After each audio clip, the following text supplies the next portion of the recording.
হুগলির তীরে দাঁড়িয়ে থাকা ব্যান্ডেল চার্চ শুধু একটি উপাসনালয় নয়, এটি বাংলা ইতিহাসের এক জীবন্ত সাক্ষী। ব্যান্ডেল স্টেশন থেকে নেমে অটো ধরে চলে আসুন ব্যান্ডেল চার্চ, যেটির আসল নাম basilica of the Holi rosary.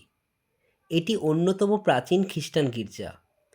1599 সালে পর্তুগিজরা এটি নির্মাণ করে।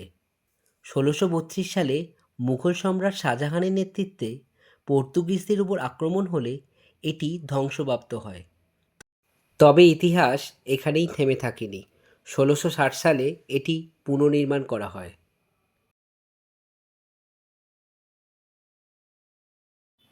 পোপ দ্বিতীয় জন পল এটি ব্যাসিলিকা হিসাবে ঘোষণা করেন। প্রতিদিন সকাল 8টা থেকে বিকেল 5টা পর্যন্ত জনসাধারণের জন্য এই চার্চ খোলা থাকে।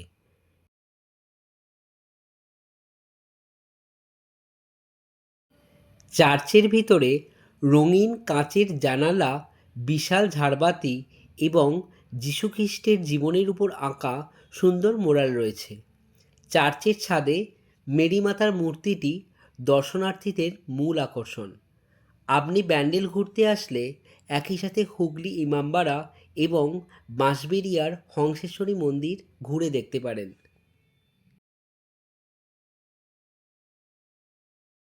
এই যে মাস্তুলটা দেখলেন, কথিত আছে বঙ্গোপসাগরে এক পর্তুগিজ জাহাজ প্রবল ঝড়ের মুখে পড়লে মেরিমাতা জাহাজটিকে রক্ষা করেন।